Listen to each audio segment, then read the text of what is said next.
So, with that conceptual background, I'd like to attempt a description of empathy which would seem satisfactory to me today.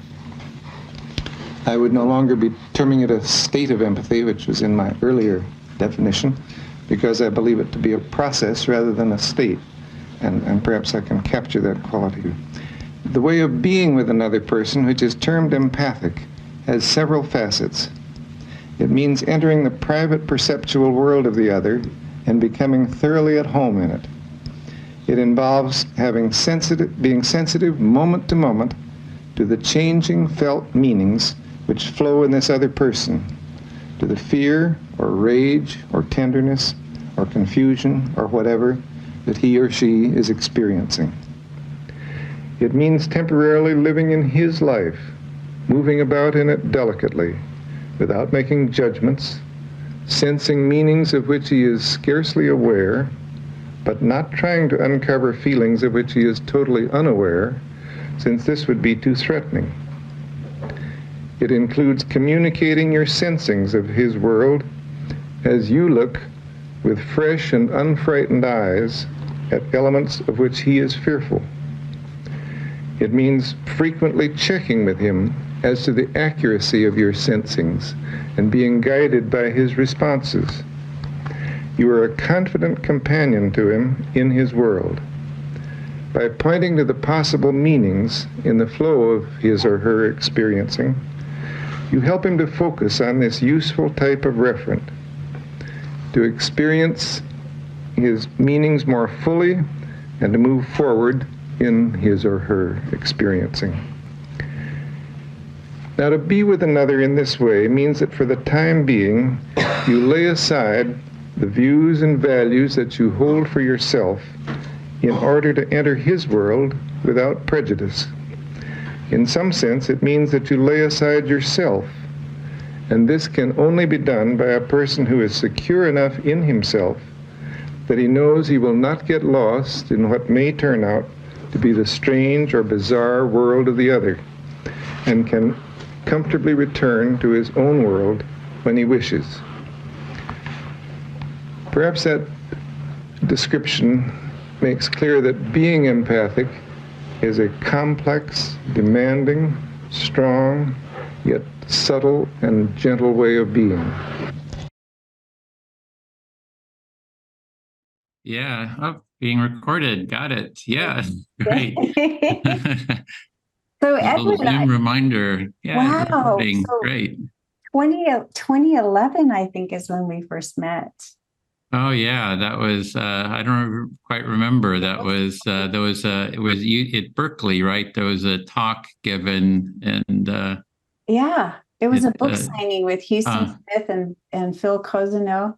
Oh, that's right. Yeah, that's and you had said you're starting this empathy project, and I thought, good luck with that. And here you are.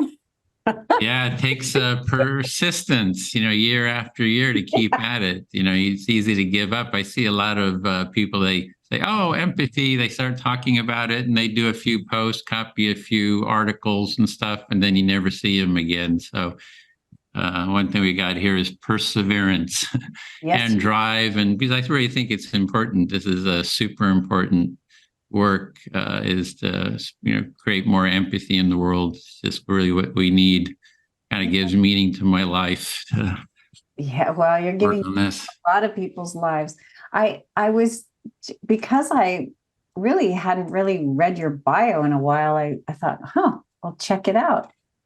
So so as a child, it says you were influenced by Jack London's Call of the Wild, and you went on this journey all over the world, an adventure. Yeah.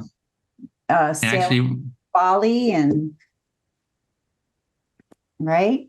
Yeah, read those adventure books and Call of the Wild and thought, I want to be a trapper when I grow up. I want to do that like in Alaska. I didn't end up doing that, but I think that kind of led to me kind of being bored in high school. So just graduated in 3 years, got out early and kind of hit the road to start traveling. So yeah, I traveled to all those different places around California, Western states, and rode my bicycle from Sacramento to Canada, backpacked for a couple of months to the Sierra Nevadas, and then went down to the South Pacific to New Zealand, where I worked as a kitchen hand picking fruit and as a hospital orderly, then over to Australia, picking oranges and working as a surveyor's assistant in the outback and then in a cheese factory. So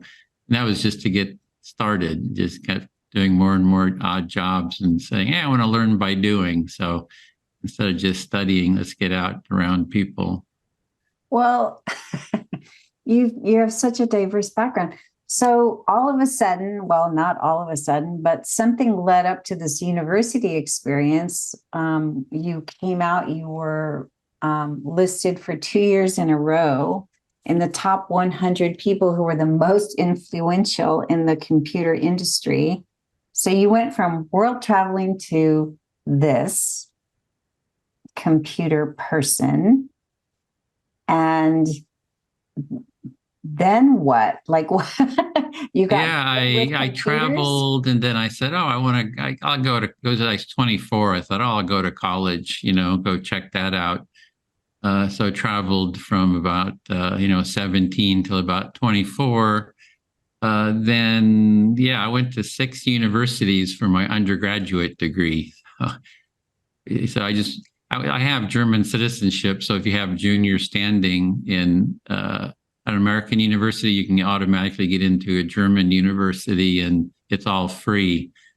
So I plugged away, went to Sacramento State, UC Berkeley for the summer, San Francisco State, and got junior standing in 1 year and headed off to Germany. And then, just ended up doing field study programs in Indonesia, and then ended up at University of Texas, where I finally got a degree in economics. And then thought, well, what do I do now? And I thought, everybody's making a killing in tech industry in the Bay Area. So I went there and started learning about computers, and I kind of got into the computer field for I guess about 10 years or so. And then you decided, okay, enough of that. And so this project that you interviewed over 250 people and you talked about their experiences with caring and empathy and community. I think it was called Inspiration, the Art of Living Black. Oh, that was 45 African-American artists that you talked to who told their stories. And then you went to South Africa?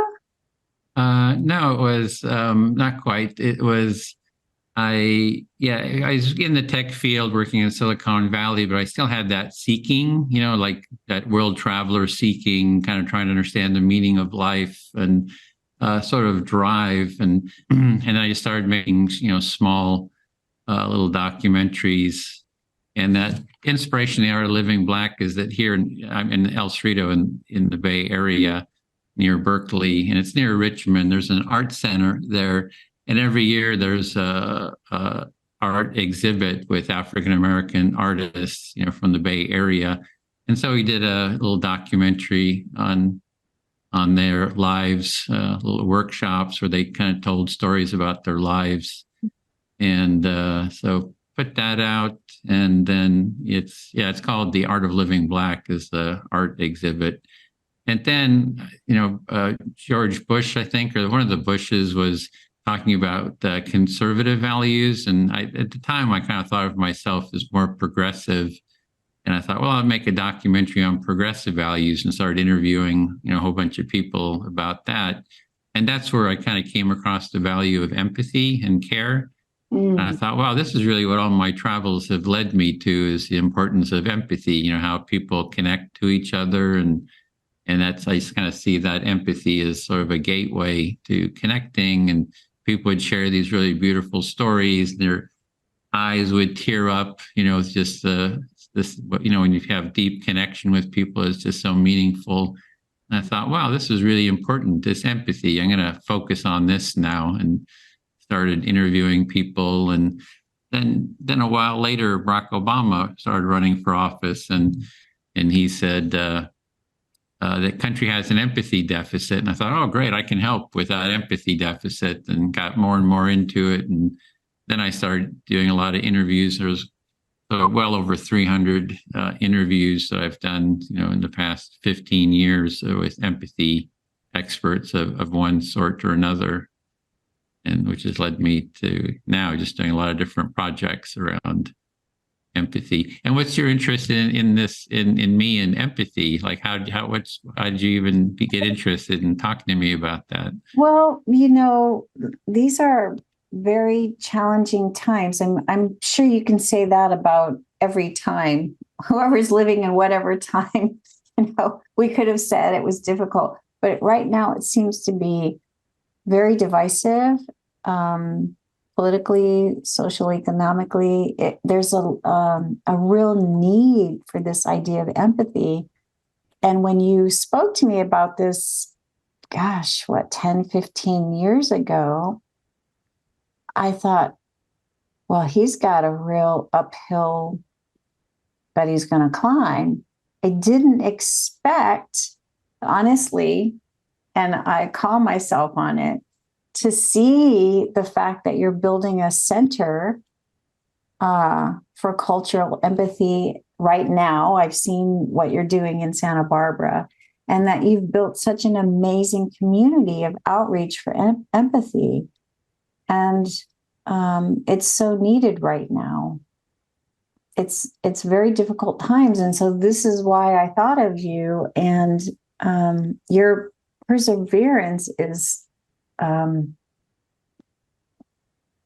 don't even have a word for it. Psychotic or something.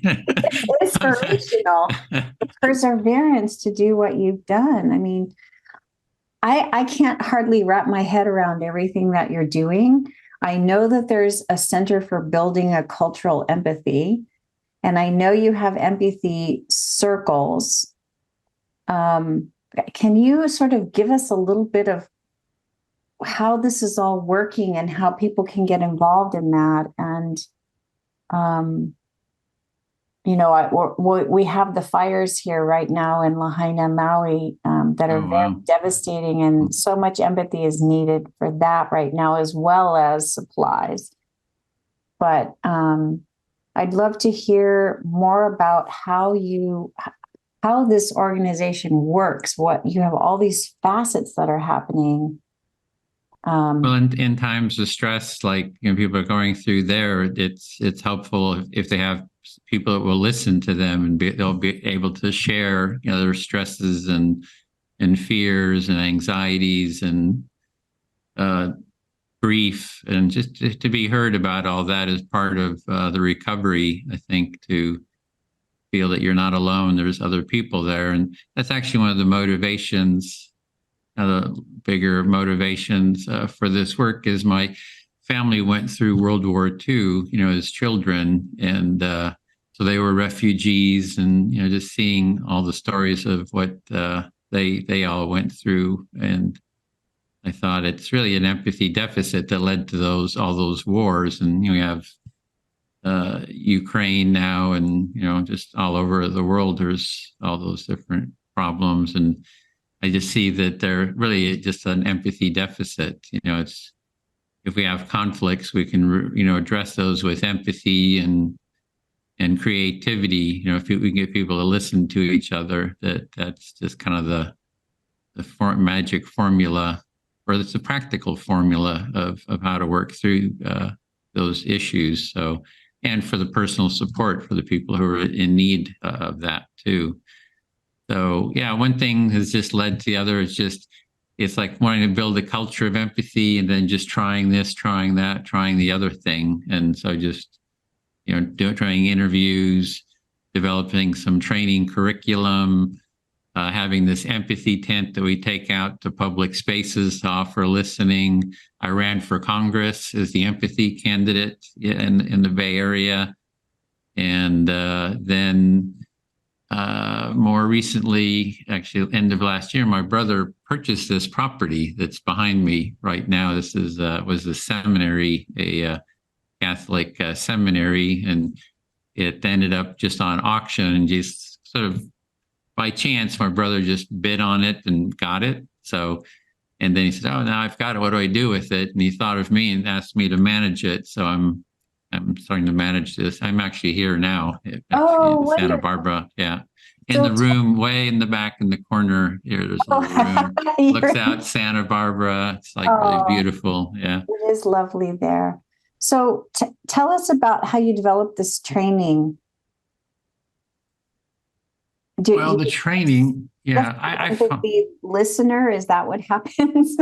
Yeah, it's like, if you look at the history of the empathy work in the 60s, Carl Rogers, I think, did a lot to really sort of map out the empathic process. So he would do what do you call person-centered client therapy, where he would just listen to people and just reflect back his understanding of what they were saying. He wouldn't try to direct them or give them advice. He would only say, I'm here, a companion with you, share whatever's, going on for you. I'll just be sure and just kind of reflect back what I'm hearing, kind of my understanding, just to be sure I'm really following you. And he found that to be one of the most healing, supportive approaches, just to be with people, be present, and accompany them on their own internal journey. But he did that in the client therapist approach. So he's a therapist and there's a client, and he was getting paid for his work and, offering listening. And it was very effective. And now it's like core to the whole therapeutic process. You don't have empathy, you probably don't have a very good, therapist. And so it was just taking that process to sort of the next logical step. And I'm quite surprised that he didn't do it, which is sort of a mutual empathic listening. So sort of kind of, we're doing listening at Occupy Wall Street in Berkeley, set up the empathy tent there, and we just do listening for people and conflict mediation. And we tried different group processes that I didn't find worked very well. And then I started getting the idea, like, if we had small groups of maybe 4 people, if there's an encampment with 200 or 300 people, and we divided into small groups, and we did shared empathic listening with each other. One person speaks, somebody listens, and maybe have timed limits. And then when the time is up, the person would speak to someone else, and it would go around like that. So everyone would be practicing empathic listening. And also they could share what's going on for them. And then we'd go for an hour or two and then mix everybody up and then have them do it, again with other people in a group, and then mix it up.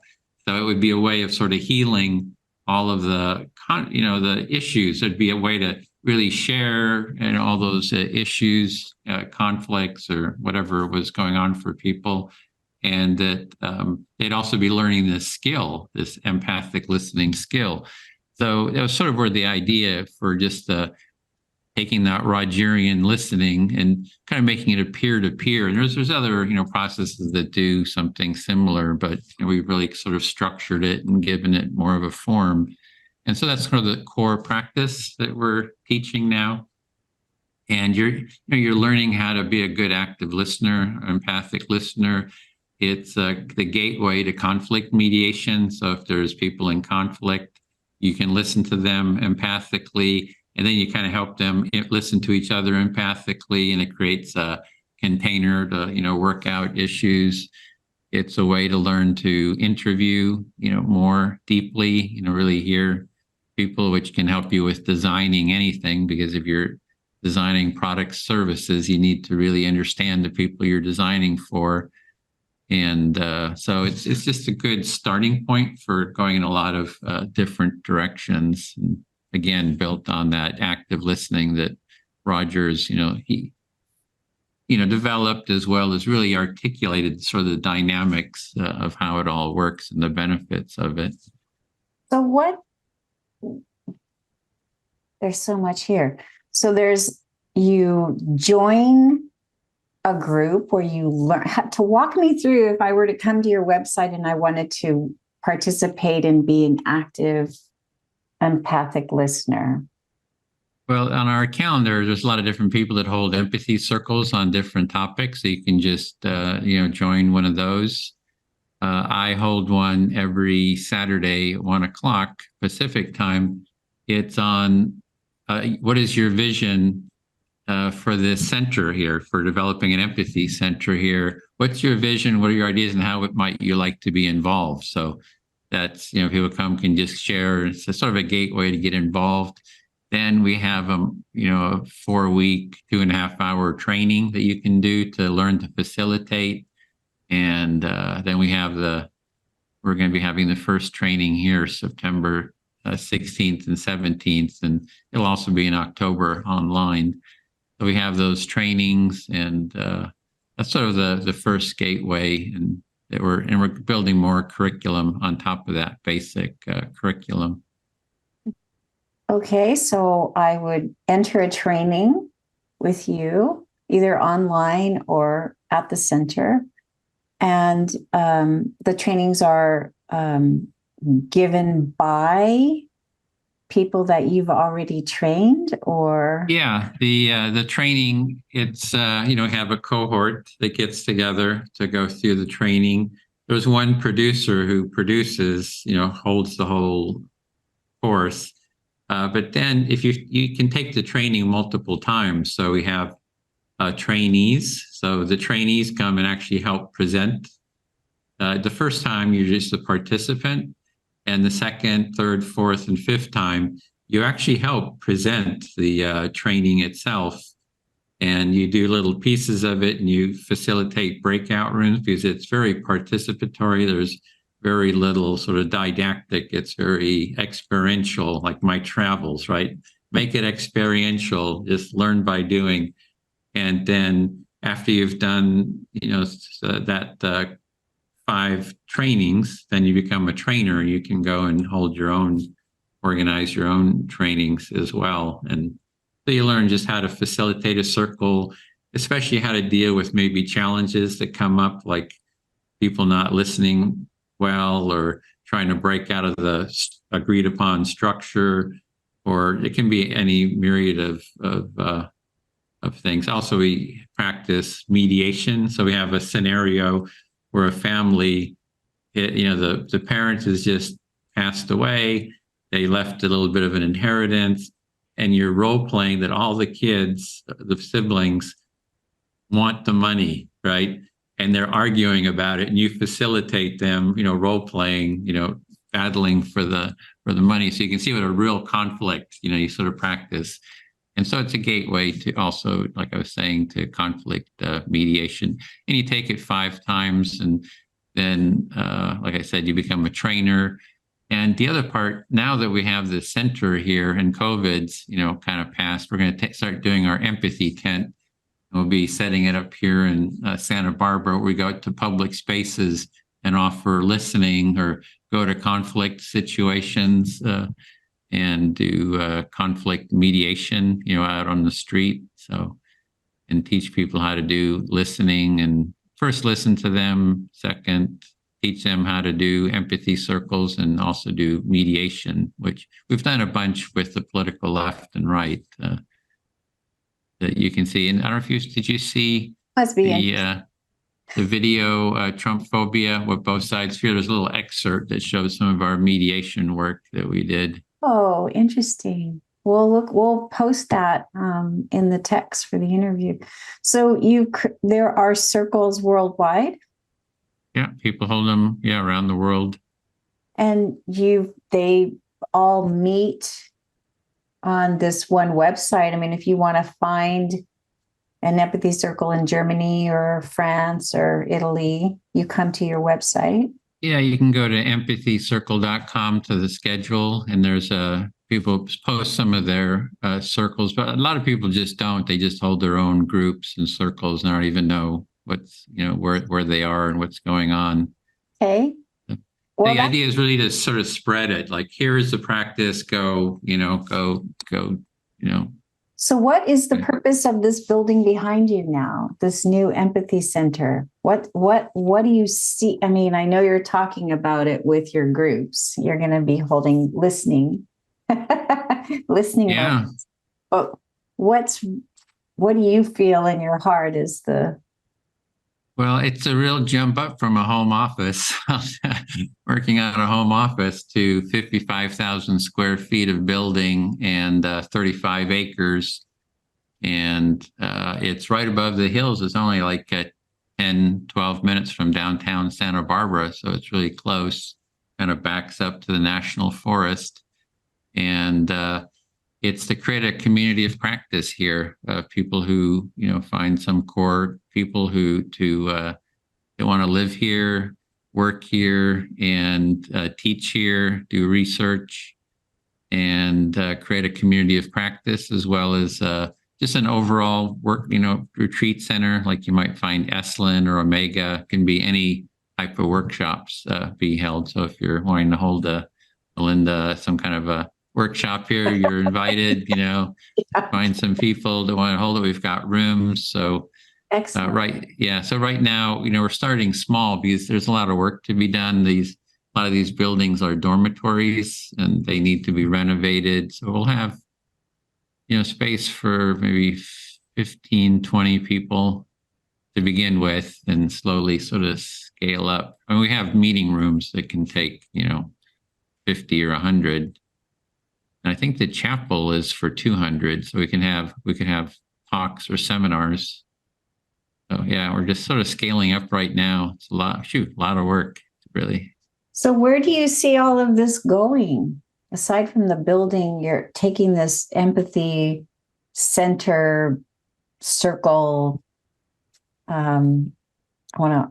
group idea. Movement. It's the empathy movement. It's like, right, we want to raise the level of empathy in society. It's pretty simple in your life and in the cultural life, and just make it's like, and like the empathy circle, it's like have whatever beliefs you want, but be willing to listen to other people and support kind of that mutual listening. And I think,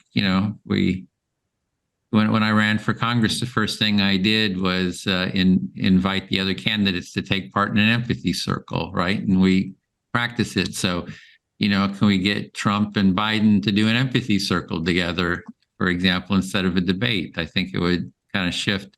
Can we have, 2 Republicans and 2 Democrats every month? They have to get together and do a recorded empathy circle to talk about how do we bridge the political social divides. Yes.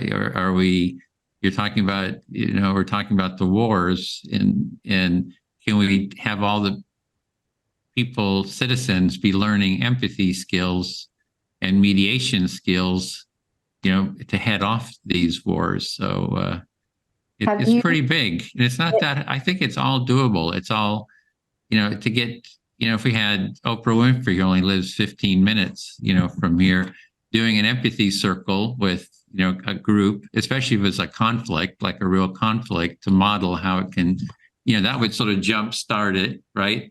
And then we could get, Dr. Phil or whatever, Oprah, doing an empathy circle with the politicians, and then the whole world would see that. Yeah. And so it could all spread very quickly. We can get leverage, for making it happen. I think now we've got this center, which is a huge sort of a leverage for getting the word out. How did you do it? Do what? How did you build this movement?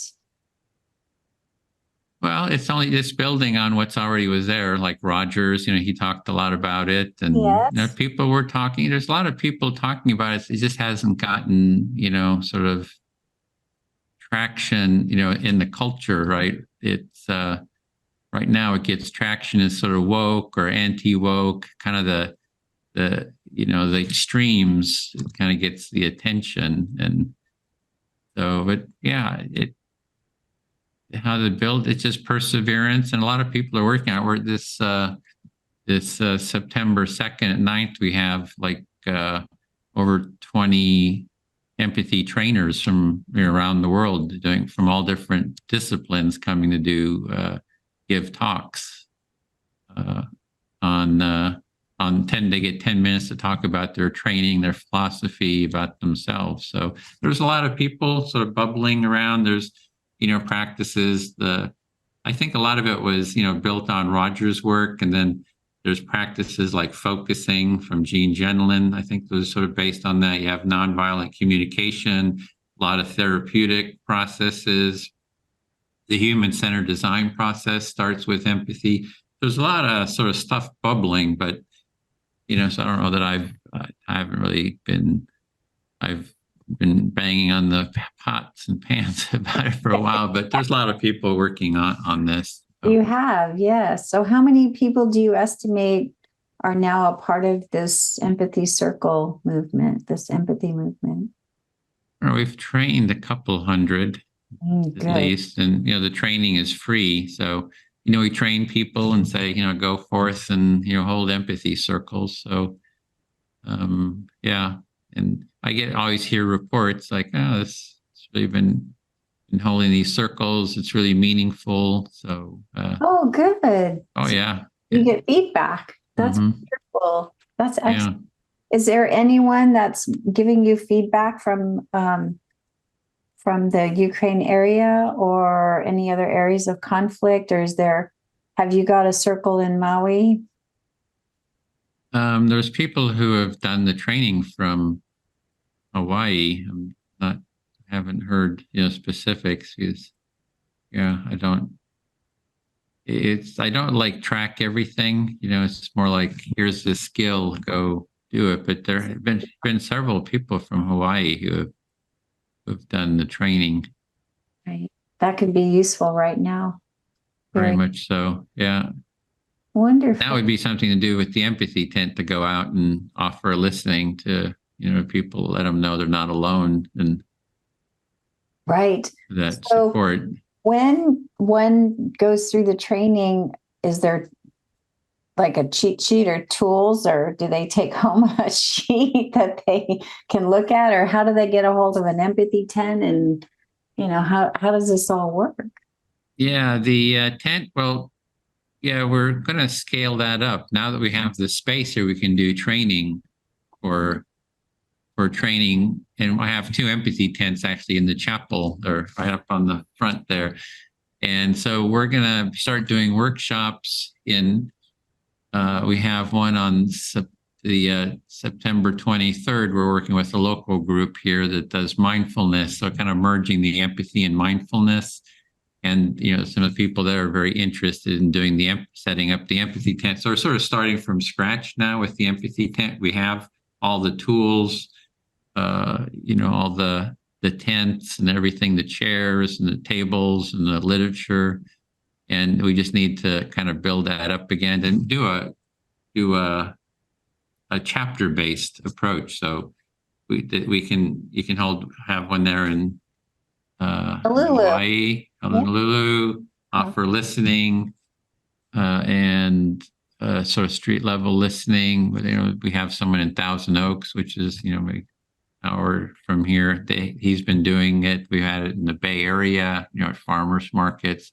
Somebody in Poland, has been setting up tents there. So excellent. So we're going to have to build that up. But now that we have this space, that we can really, scale that up and see about getting donors. Can we get people that'll say, hey, this is really important? So aside from this experiences you had with your family and seeing what they went through during the war, there must have been some things that really touched your heart that made you really feel like, okay, I have to go in this direction now. This is the path for me. I think one part, I remember I was talking about why I went down this path, and it was, growing up in the 60s and early 70s, there was sort of that generation gap, in our family. And, it's painful, if you're feeling, conflict in your family. And for me, this was really helpful for sort of bridging that, generation gap that was more from that time period, that, we've done family empathy circles where everybody feels heard. We've done conflict circles in the family. So I think that's been meaningful for that. It's also just to see people, bridging conflict, feeling heard. It just feels good. It's like, Carl Rogers, he said, being heard or empathy feels damn good. So it's like, yeah, it feels good. It's like, well, it's certainly much easier, in my opinion, to do it with strangers than it would be to do with family. That's a really interesting dynamic once you start getting really close to home. Is there a certain training? How's your family in that? What do you think? Would that be an issue? Boy, that would be interesting. That would be very interesting. Yeah. Mm-hmm. I hear all the time. One person, he works with home health care. He's sort of a supervisor, and he's always doing empathy circles. And one of his people he's supervising kind of learned it from him. And then she went home and she did it with her husband. I mean, this was just a recent couple of days ago, he reported. And she came back that this really works. This is the first time I've really felt heard by my husband, and likewise. I hear that like all the time. That's wonderful. So this is free and accessible, and you don't have to go through 5, 6, 7, 8 years of college to do it. No, and you don't have to spend several $1,000s in workshops. It's very experiential. It's like minimal amount of work with maximum benefit. The first step. So we do just try to make it very accessible. Well, we'll definitely add the links to your online courses and allow people to check in that way if they're interested, and see how far we can take this and go, here, because it's very much needed here as well. We do need. In what context? Well, we have a lot. There's a culturally, we have the Native Hawaiians, and then who were treated very poorly, as you know. And then we have a lot of tourists that come, and there's a lot happening here. Conflict, stresses, and tensions. Respect of the land, taking care of things. And, I think that's part of it. People want to feel that they're respected here. When tourists come to visit, that nature and the wildlife, the sea life is all respected. And there's a little bit of not that happening. So we're hoping for more care here when visitors come, to be more mindful about what they're doing here and enjoy the paradise that we have here. And be kind to it. So create some circles there for tourists to meet local people, to share concerns. Yeah. How to respectfully walk the land here and enjoy the paradise that we have. In what direction are you going now with your life? Oh, well, this Wisdom Keepers that you're a part of is wonderful. I get to talk to wonderful people like you who are helping us advance, because I believe that this empathy movement is also part of an advancing of our consciousness and our awareness of who we are and our place and how we're all connected. And I really believe that about what you're doing, which is why I invited you to come, because first of all, your perseverance was amazing. And second of all, when I looked on the website, I saw this photos and imagery from the centers and things that are happening. And I'm really excited for you about this. I'm excited for the community to learn about you. And I'm excited for them to come and maybe take a couple of courses or two, no charge. That's amazing. And then learn how to do it, because we all need that skill set, I believe. And then come to the center as well. So Yeah. yeah. Yeah, if anybody's watching and they want to go to the center, of course, you'll have to let us know when it's ready. Yeah, we have day use at the present, so it'll be towards the end of the year before we have overnight facilities. So this is your main focus. Do you see anything else coming your way that you're looking to do? I think it's scaling up the movement, the empathy movement, and this is like a big step. So getting, this space together, and we have to find sort of the core staff, the trainings, the workshops to set it all up. It's huge. I mean, it's a huge undertaking. So when someone becomes sort of a certified, is there a certification process or a piece of paper that comes with that? Or they just set up anywhere, set up in a park, set up, Yeah. what the rules and regulations are for people doing these kind of things? I know you have to pay for space if you're going to a farm market. Oh, I see. For setting up like the empathy tent. I just set up in parks, public spaces. In Berkeley, I would set up right next. Have you ever been to Berkeley? Yes. So do you know the downtown Berkeley BART station? So there's a little plaza there. Yeah. I took the empathy tent and I just set it up there, and just multiple times. And, the first time a police officer said, "Oh, you can't do that." And I thought, well, I'm going to just do it anyway. And he said he's going to come back if you're here. When I come back, you're going to be in big trouble. And I said, okay. But then his watch commander came and he said, well, it's Berkeley. We believe in free speech. And so just don't block the sidewalks. That's a good story. That's a great story. Yeah. So, a lot of times you just have to do it. I know some other group that does street level listening, and they call it performance art, which is, so there's some kind of a way you can squeeze through as performance art, that you can get, you don't need permits and stuff. So, right. And then when the demonstrations are, there's, in Berkeley, there was multiple speakers, the political right would come and then the political left, and they'd sort of battle it out. And I got a phone going here, but I don't know how to stop it. They're really determined. Oh, there they go.